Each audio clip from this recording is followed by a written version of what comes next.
Thank you. Let us join together in our opening song, which is 1024 in the Teal hymnal, When the Spirit Says Do. We're going to sing through it with the 3 verses.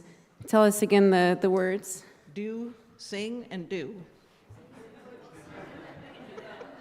Those are the 3 verses. 1024.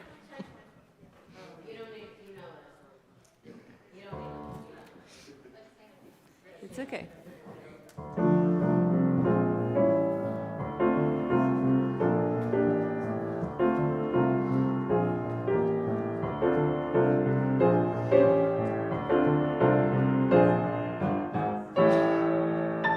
You got to do when the Spirit says do.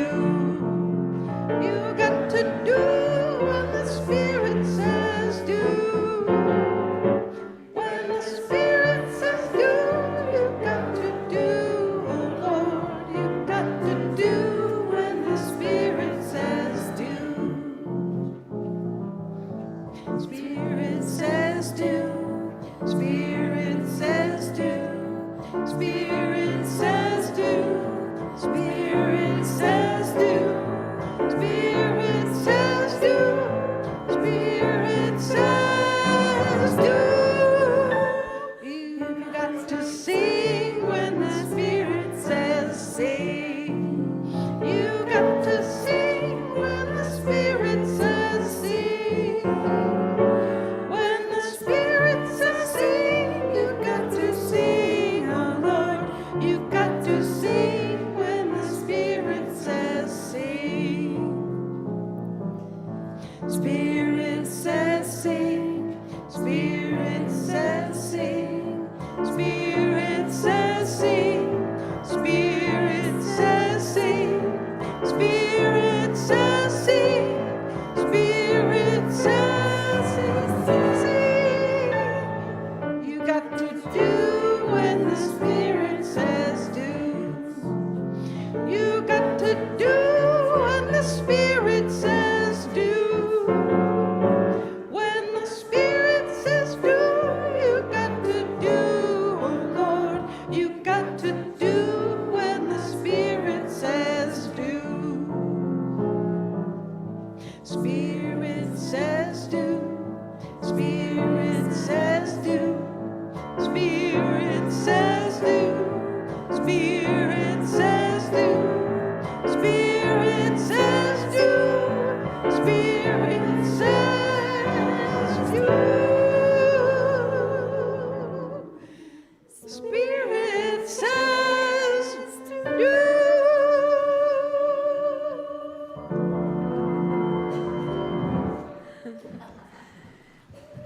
Thank you. Good morning, everybody. We bid you welcome. In this community of radical inclusion, have you ever thought about how radical it is to be a part of this community? We make space for what you believe and what you love. Your whole self is welcome here.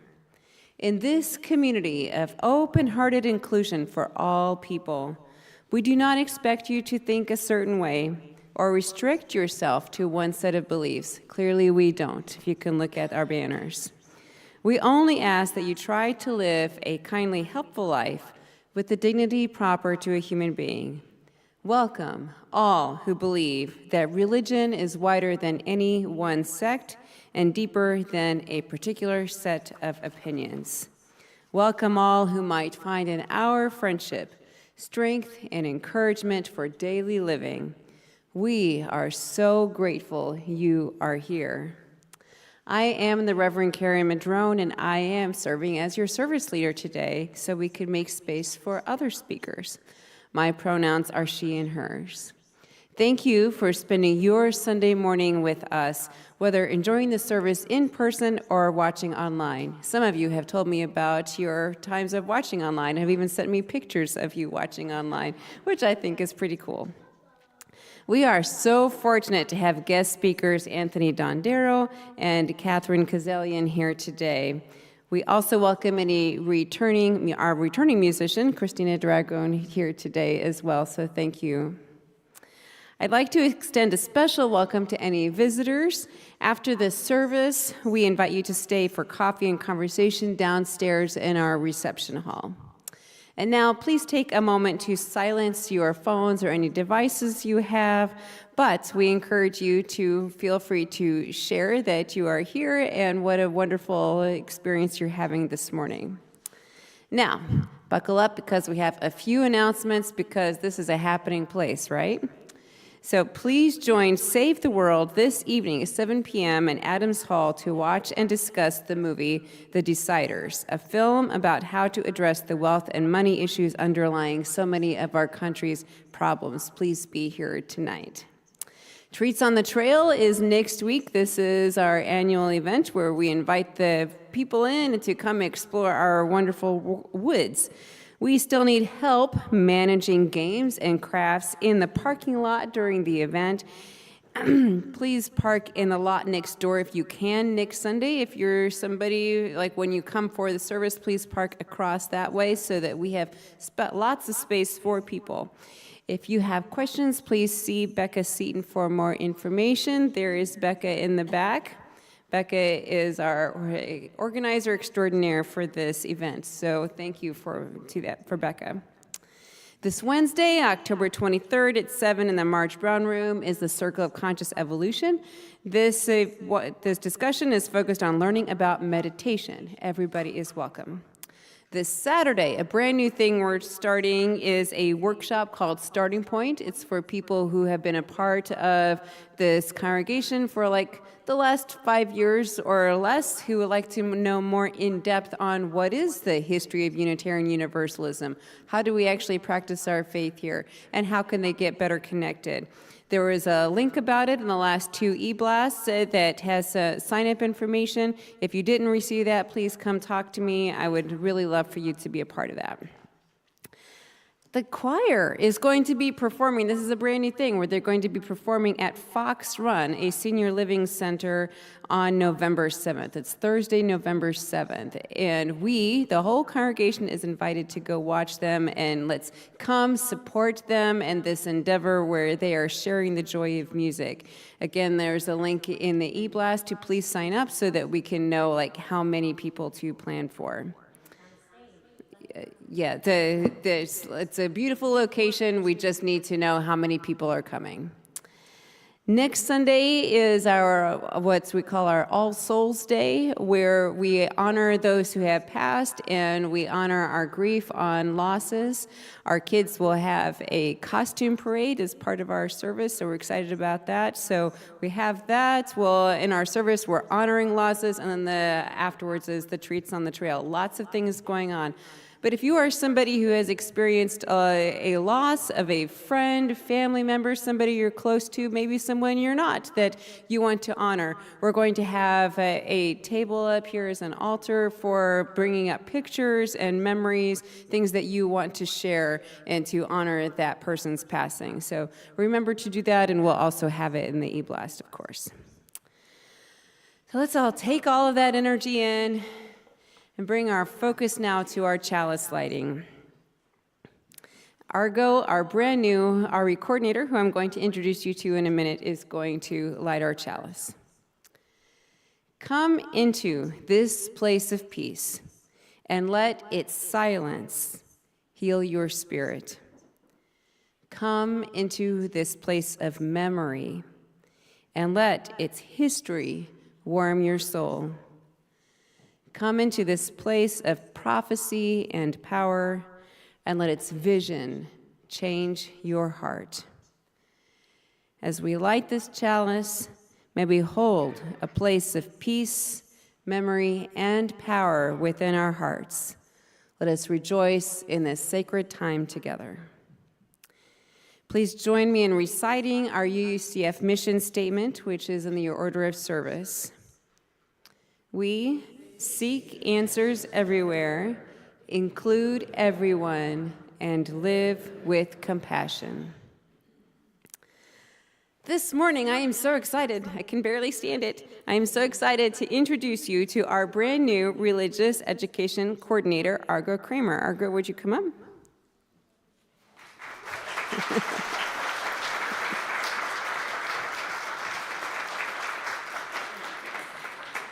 We are very excited about the contributions that Argo is going to bring to our congregation. Argo also grew up in our congregation, so Argo has different experiences to also bring, and we are just thrilled with what they are going to bring to us. So again, please give them a warm welcome.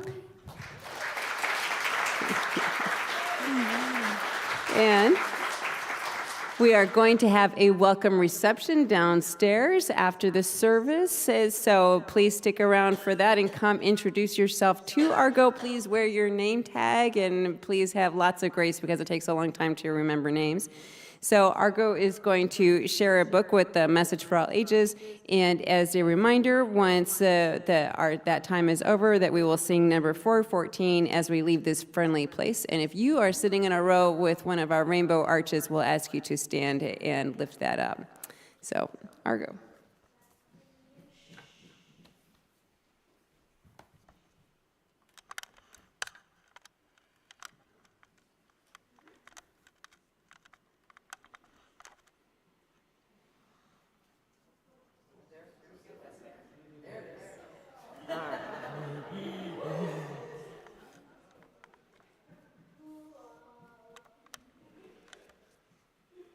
Today I'll be reading The Day You Begin, written by Jacqueline Woodson and illustrated by Rafael Lopez.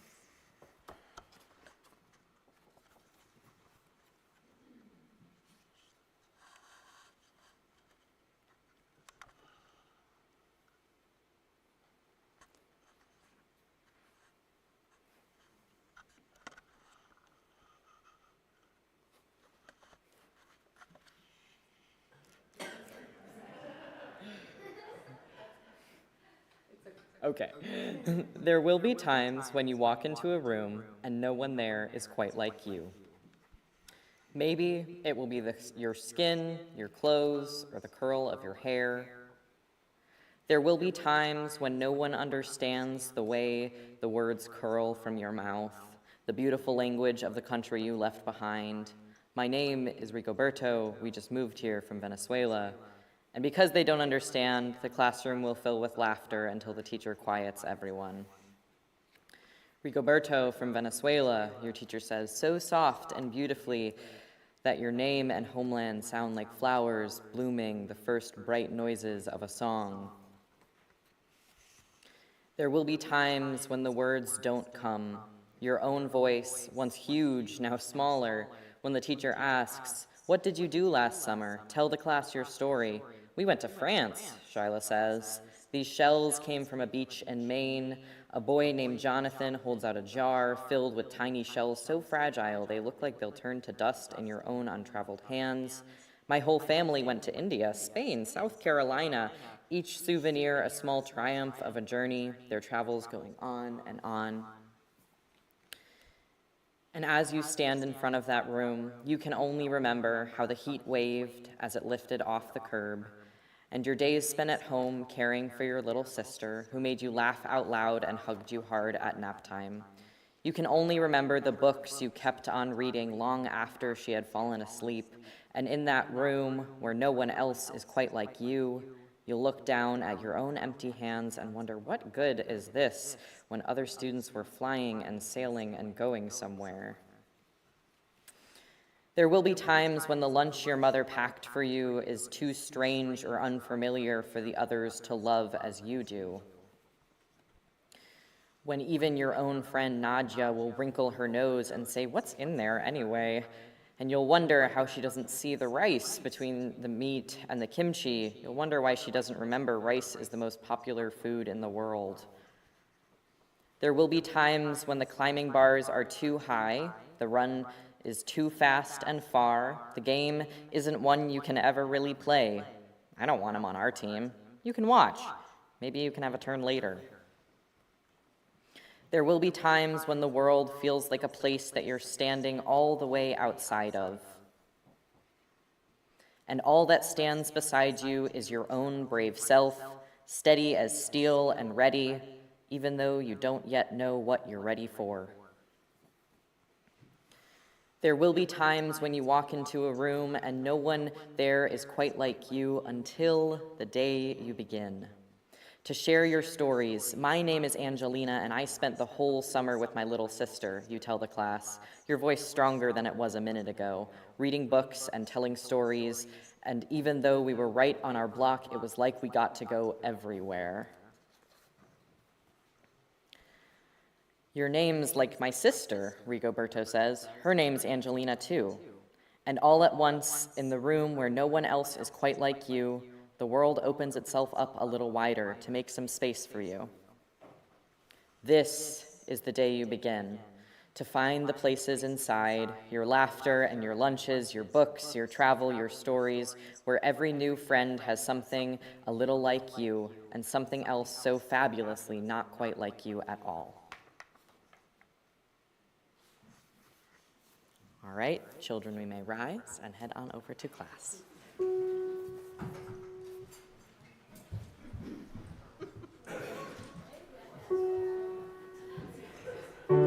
As we leave this friendly place, love gives light to every face.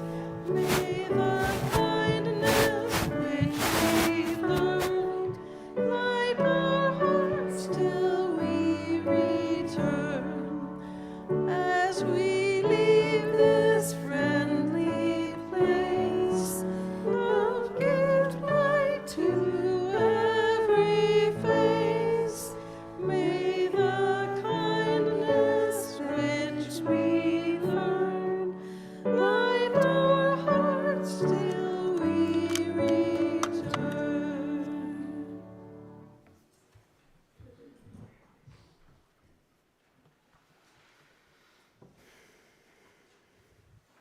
Let's take all that energy into ourselves and find a way to get comfortable in your seat, wherever you are. Maybe that means shifting your hips a little bit. Maybe it's you're noticing your shoulders are tight. What is it that may be keeping you from feeling present here? And try to breathe into that.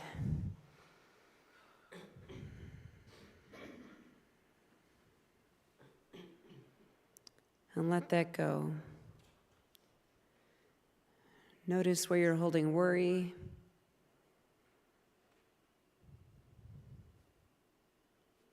Notice where you're holding anything that is keeping you disconnected from yourself.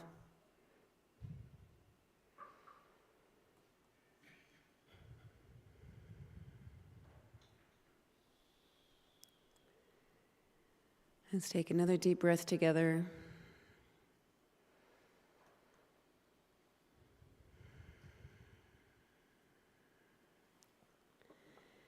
And let's turn inward into this spirit of mindfulness from a reading from Reverend Scott Taylor called "Who We Listen to is Who We Become."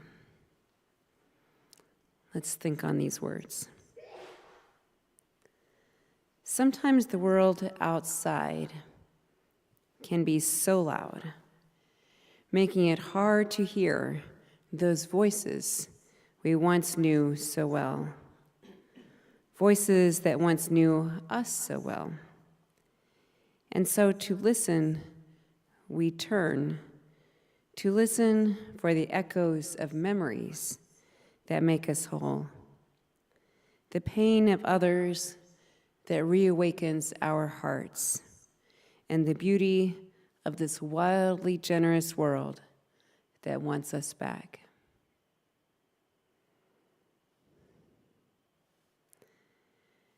Friends, in the quiet of this space, let us not just listen for clarity and guidance, but to become larger. Those voices whispering from deep within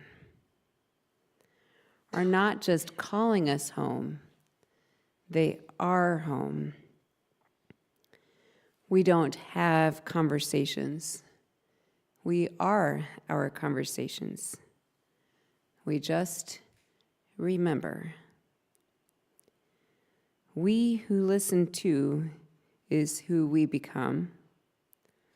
What we listen for determines our path.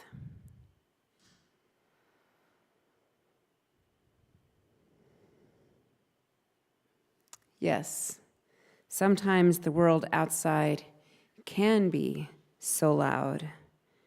And so may the stillness we find here companion us and care for us, ensuring that we never get lost. Let's take another moment in this space together.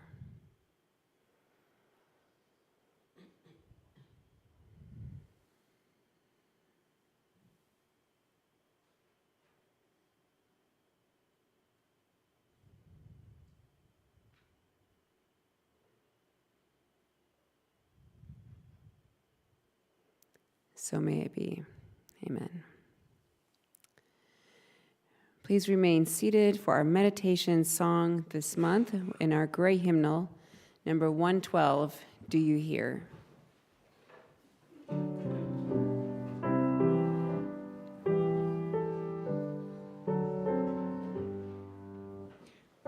you hear, oh my friend, in the place where you stand, through the sky, through the land? Do you hear, in the heights, on the plain, in the vale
Now Dante Petrie and Everett Comartin are going to come up and share a reading.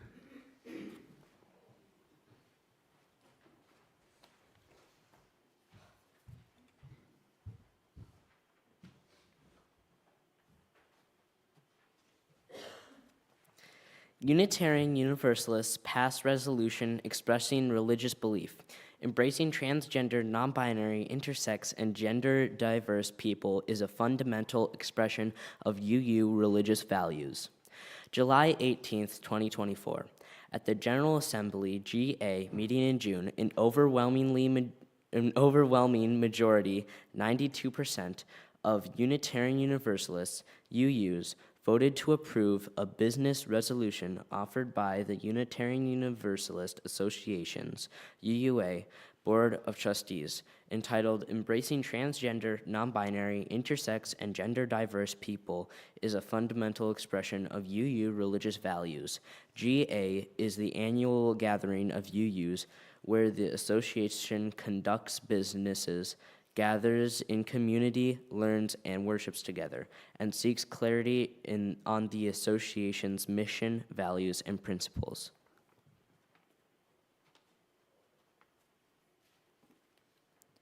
Business resolutions are one mechanism by which UUs express their religious beliefs, and once passed, require the Unitarian Universalist Association to implement as part of the association's work.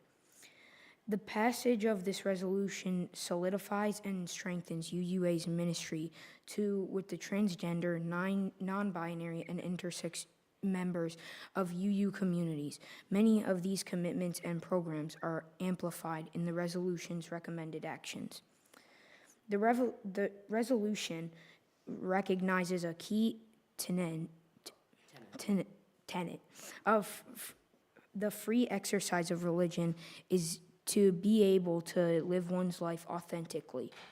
The ability to live ever more authentically as one's true self is central to a lifelong journey towards spiritual fulfillment, the resolution says. This imperative and the belief that love is at the center of Unitarian Universalism as a faith calls us to fully embrace equity for transgender, non-binary, intersex, and gender-diverse people with our congregations and the wider world. The resolution emphasized the challenges and threats that transgender, non-binary, and intersex individuals face today, including hundreds of new oppressive laws and policies across dozens of states and countries that are now targeting reproductive justice and transgender people across their lifespans. The resolution highlights the additional risks to transgender youth whose ability to access gender-affirming medical care is under threat in the United States and beyond. The authors of the resolution worked with UUA staff, board members, and transgender, non-binary, and intersex UU leaders to develop the resolution.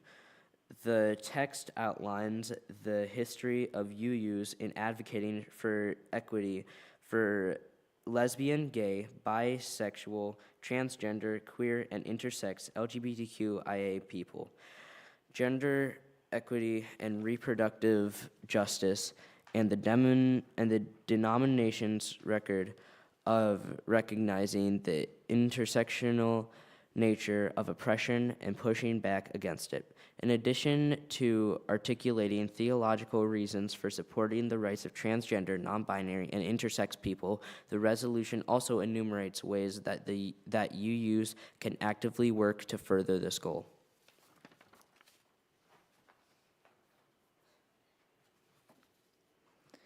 The imperative to care for those at risk, especially due to systems of injustice, is one of our defining resolution commitments throughout our UU history. These systems imperial the base human right to experience freedom from discrimination in all areas of life, including healthcare, education, housing, employment, free expression, and beyond. Denial of medical care and basic human rights causes profound damage and trauma and is a violation of our core religious principles. Securing these rights for LGBTQI plus people and communities whose rights are now at risk is essential for their lifelong development and thriving, the resolution says.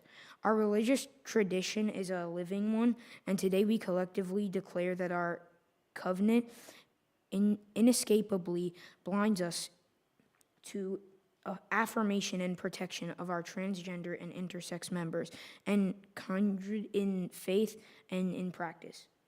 The resolution urges UU congregations to honor, defend, and celebrate the spectrum of gender identity and affirm that commitment through actions. The UUA is working to support our transgender, non-binary, intersex, two-spirit, and gender-expansive community in tangible ways that center those needs and concerns, says Reverend Jamie A. Yandel, a non-binary UU minister and the UUA's transgender support specialist. The fact that Unitarian Universalists across the country overwhelmingly voted to embrace the community as a fundamental expression of our religious values strengthens our efforts at a time when our work is crucial to protect and save lives. Further, the commitment and support from the UUA and the Unitarian Universalist Service Committee to our transgender coalition partner, the Pink Haven Coalition, is a physical manifestation of these words and is a ministry to the world.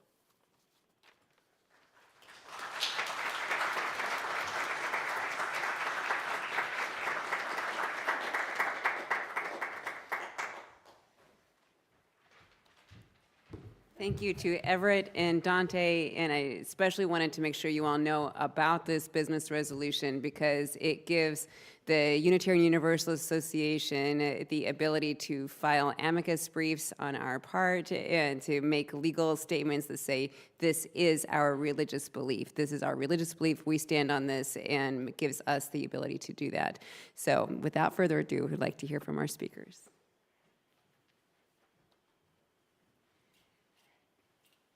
Put 10 minutes on the clock so I don't go over, because that is almost always my problem. There we go. So I don't have a script today because I've been telling this story now for 20 years. You're going to hear this story paralleled today, kind of, from a different angle and about 20 years apart. But my story, first of all, my name is Anthony. I am a trans man. I'm a licensed social worker. I work in substance use, but my passion, my secondary private practice is working with LGBTQIA, specifically trans youth. But I'm not here today to talk about my work or being, and this is something I struggle with, calling myself a trans expert, even though I've been told that the work that I've done over the past 20 years definitely, puts me in that category. But I'm here to talk about my own story and sort of what it's been like for me as a trans person, sort of navigating the world that we live in this body and with this identity. So when I was about 16, 17 years old, I came out as trans. But even before that, even as a very small child, I always sort of felt different. And I didn't really necessarily feel like I was in the wrong body until probably puberty, where it was sort of introduced to me the idea that I was not necessarily the sex that I was up here in my brain, which was, as a very small child, kind of a devastating piece of news to receive. And it's something that I struggled with, but growing up in the 90s, particularly in North Carolina, I had no concept or language or verbiage around what it meant to be transgender or to transition at all. And so it was definitely a very difficult time growing up with that. It was, there was a lot of struggle with depression, with anxiety, and just in general with my mental health for a very long time. And it wasn't really until I was about 16 years old when I started going to a youth group in my community. It was called Time Out Youth. It was for LGBTQIA kids from, I think at the time it was 13 to 23. I think they now do 11 to 24. But it was the very first time that I'd actually been able to be around people that felt like a community. And I literally had to drive to the next county just to be with those folks because there, at the time were not a lot of resources. And the only concept, the only reference that we had in those days for like transgender was like the Jerry Springer show, right? Or the ending of Ace Ventura, which we all know is highly problematic looking at it in today's, through today's lens. But it wasn't until finding this group that I met other trans people, and I even knew that it was a possibility that I could transition. So at 17, I started telling my friends and then my family, and coming out to my family would be sort of a journey that would take a few years. I came out to my father at 19, as well as sort of finishing out the rest of my family, except for my Southern Baptist grandmother, who I never officially came out to, but she eventually just got the hint. But it's one of those that, growing up Southern Baptist, there was always sort of that fear of rejection, and of course, being in the South, we're in the heart of the Bible Belt, really and truly. So there was always that fear of like painting myself as a target, or really that fear of being different and going against what I'd been taught from birth. And so, having, people around me, having that representation, having people to show that, yes, this is something that is possible, really made a tremendous amount of difference. And actually, ironically, this isn't even the first time I've spoken to a UU congregation about my experience as a trans person. In fact, the way that I came to UU in the beginning was when I was 17, I helped our local UU church get its welcoming congregation by going in and providing education around what it means to be a trans person. In those days, though, it was in the days before it was even on our radar to consider treating trans youth. This was a time where puberty blockers were almost unheard of, and starting transition medically was something that required a doctor's letter, right? So when I first went in at 19 to a therapist who specialized in this, it was like, hey, great, but you have to go through about 3 months of like intensive psychological testing in order for us to write a letter that says that you know who you say you are and that you actually are that person, and then you can start hormones. And then you go in, and after, these 3 months of like, I had the Rorschach test, I had personality tests, intelligence tests, all of that, just to make sure that I understood the gravity of the identity that I was going to be living in. And then I had to jump through another hurdle of like going through the transition of like getting those letters and then to informed consent and having to sign paperwork that said, that this could potentially artificially shorten your life, right? Which is a really heavy, heavy, heavy thing for a 19-year-old to sit with. And thankfully is something that I don't think happens quite as much today, but still did make sort of a tremendous impact on the very early parts of this transition. And so early on, though, in my transition, my only goal really was I wanted to be able to pee safely in the men's room. That was it. I really set the bar low. I was like, if I can accomplish that, I will have made it. But life sort of had other plans for me. So when I was at undergrad in UNC Charlotte, my advisor for Pride, which was our GSA, kind of pulled me aside when I first started there and said, hey, I'm putting together this committee of students, faculty, and staff to essentially make our campus a more welcoming and affirming place for trans folks to navigate and to be a part of our community and not to feel excluded. And at first I was like, oh, I don't know, I really just wanted to do this men's room thing. Like, I think I'm good. It was pretty easy. Believe it or not, men really do not pay attention to who's in their bathroom. So like, that hurdle surpassed long before this. But I saw them a few days ago after telling them, or just a few days later after telling them like, hey, I need to think about it. And they were like, so here's when we're meeting, be there. And I was like, oh, are you volunteering me? They were like, yeah, of course I am. Like, you've gotta, And what didn't really dawn on me at the time, but has since, really sunk in, is the fact that what they were essentially saying is, as a straight, cis-passing white man, you have a tremendous amount of privilege that many in your community do not have. And they kind of had the attitude of like, I will be damned if you aren't using that, right? So I joined this committee and was very fortunate in being able to make quite a lot of change in the, not just the campus of UNC Charlotte, but also the community at large, and getting to meet amazing activists and people who really blaze the trails for trans people. But it was so unbelievably impactful that it really sort of inspired me to make this a part of who I would end up becoming. And, you know, I always want to kind of emphasize that, you know, one of the really tricky things about being in this community and working in this community is sort of having to understand that it's really, really hard to walk this path, right? It's much, much different now, but still, it still paints a target on your back, and it's still one of those that it still takes a tremendous amount of courage, which is something that when I first started this and people would say, oh gosh, you're so brave and I'm like, I just rolled my eyes. I'm like, I'm not brave. This was my only option. Like, I had to be who I am. That's just, I cannot live inauthentically in this life. This is my life to live.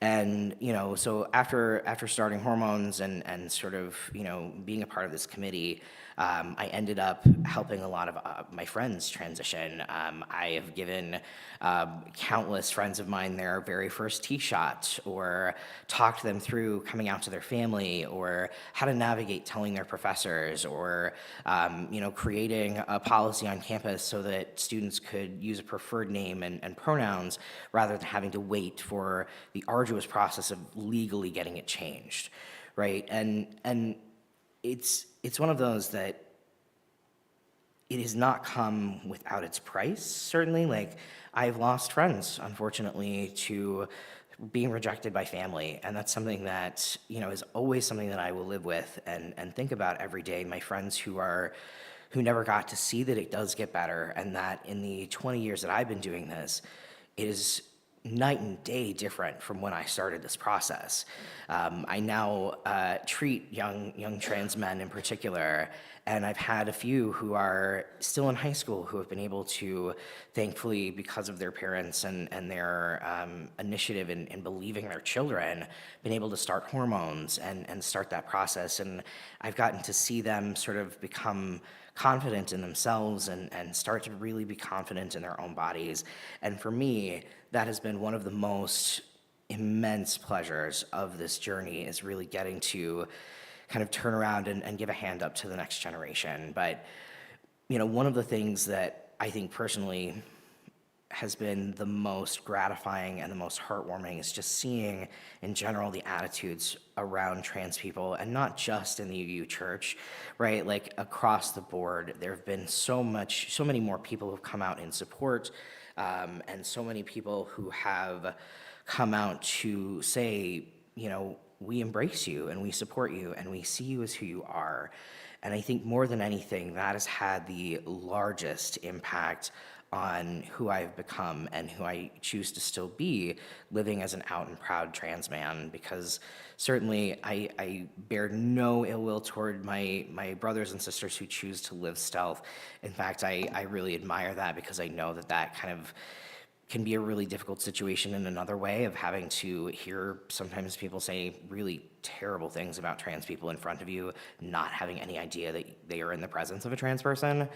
But at the same time, I think living as an out and proud and open trans man has given a lot of people pause when they say things about trans people, or when they hold beliefs. And I think really and truly, I think the most consistent piece of feedback that I've ever heard is, oh, well, I would have had no idea. And it's like, well, that's kind of the point.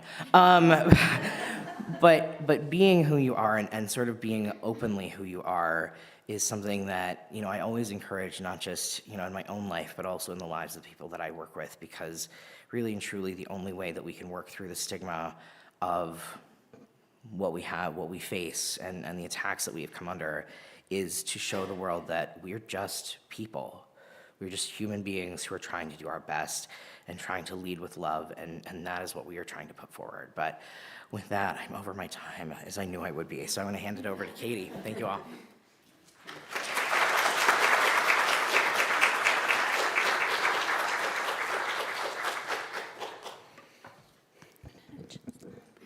I'm a little taller than Anthony. Hi, thank you for having me here. Thank you, Anthony and Reverend Karen, for inviting me. My name is Katie. My pronouns are she, her, and I'm the mother of an 8.5-year-old trans girl.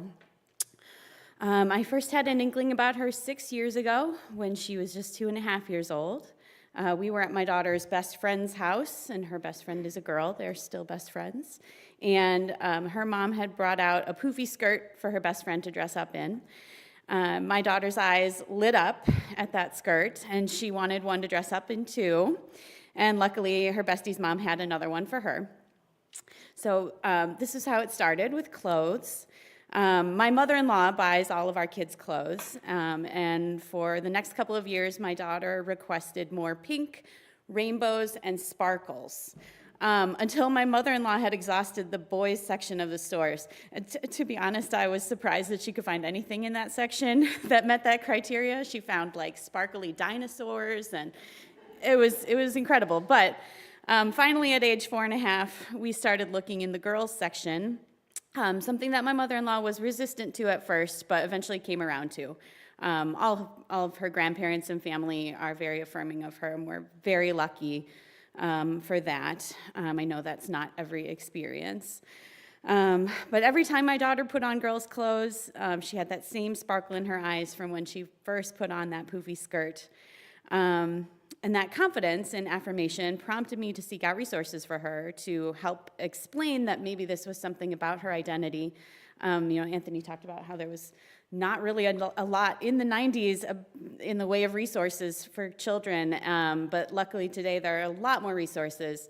So I found a children's book, It Feels Good to Be Yourself, which has beautiful, beautiful illustrations and plain language that my daughter could understand even at age 4.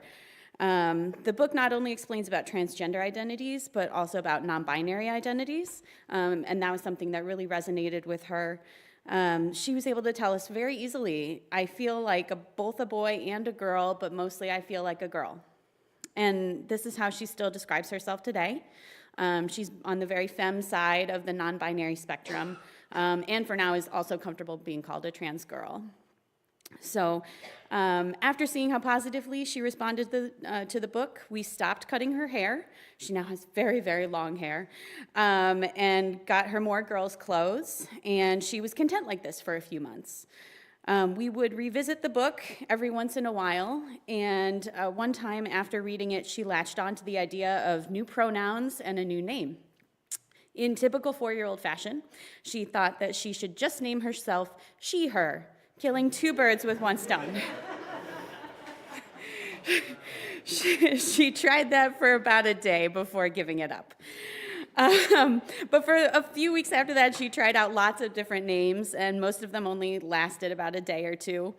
Then she picked a name that stuck around for a week, which turned into 2, and then turned into a month.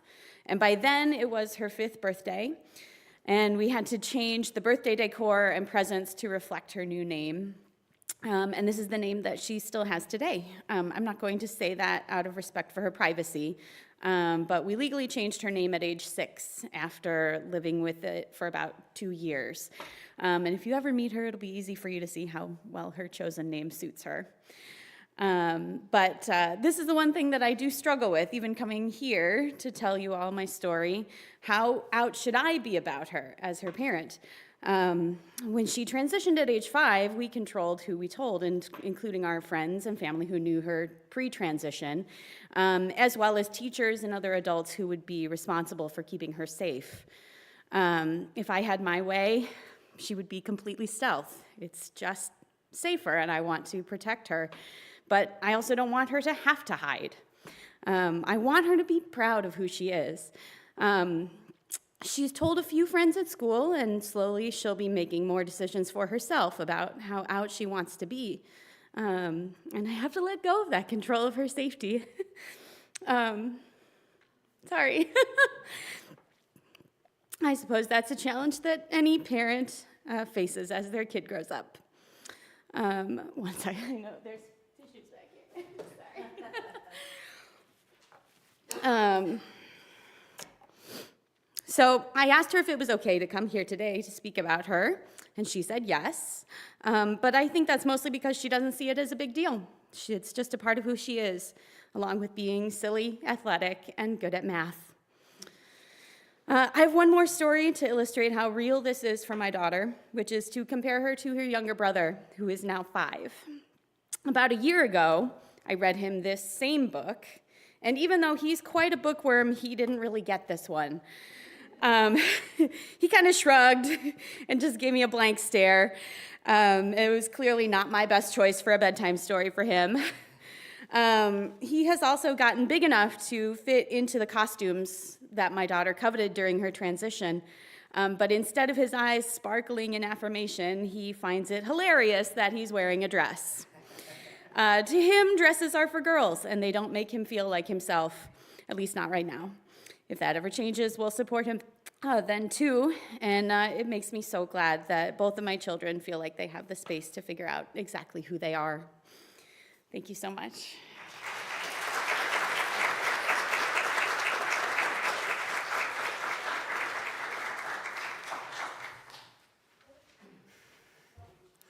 Thank you to both of our speakers today for their deep personal sharing, and thank you to all of you for holding this space of listening and caring for people. This is one of our highest values. May we be reminded here of our highest values and aspirations, and inspired to bring our gifts of love and service to each other and to the world. May we know once again that we are not isolated beings, that we truly need each other. We need each other's stories. We need each other's vulnerability. We need each other's sharing. In mystery and miracle to the universe, to this community and each other, we all belong. Your joy is multiplied in its sharing. Your sorrow is lightened in its sharing. The stories that are shared weave together to strengthen our community as we care for one another.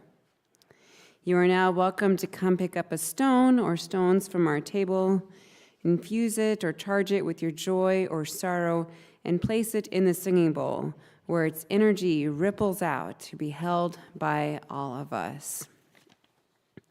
If you would like to verbally share something important on your heart, please come up and speak directly into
for the intentions that rest in the silent sanctuary of our hearts.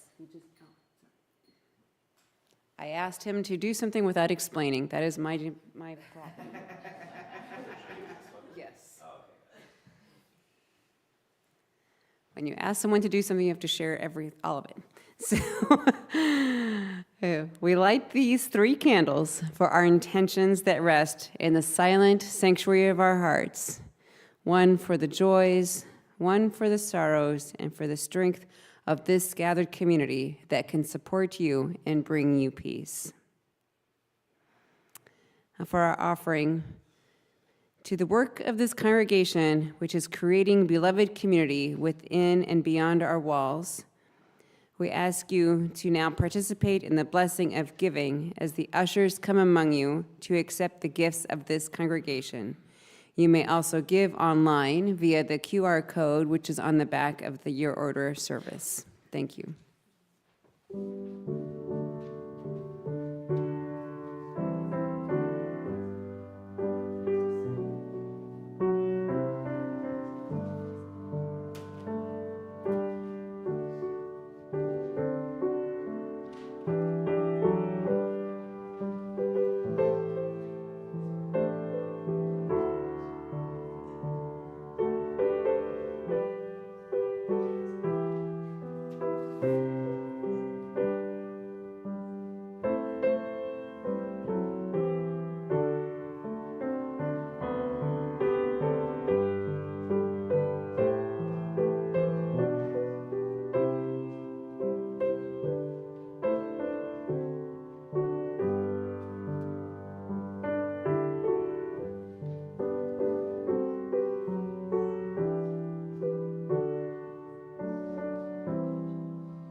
Please join me in the offering dedication and the order of service. To the work of this congregation, which is creating, I'm afraid, but you probably don't have the same words that I do.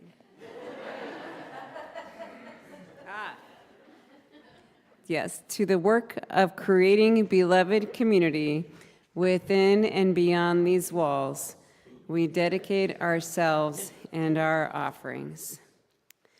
Please join in our closing hymn, number 1007, in the teal hymnal, There's a River Flowing in My Soul.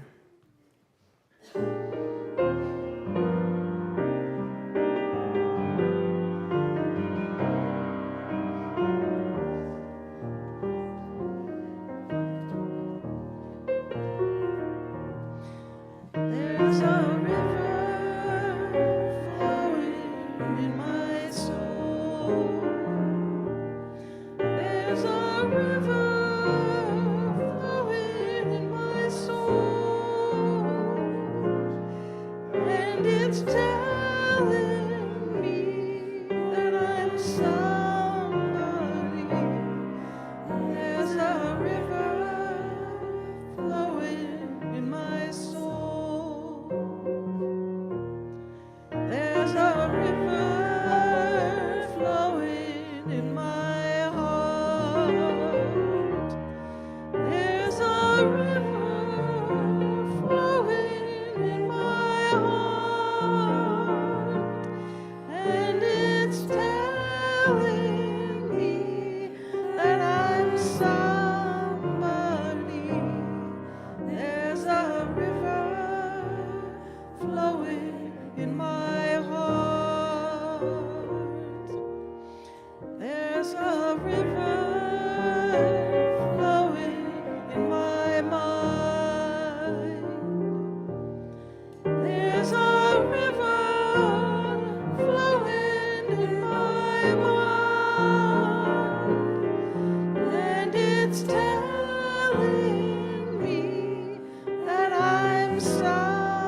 Our closing words.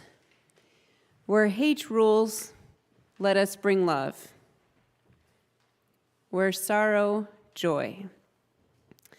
Let us strive more to comfort others than to be comforted, to understand others than to be understood, to love others more than to be loved. For it is in giving that we receive, and in pardoning that we are pardoned. Let us now go in peace and love. Amen. So may it be.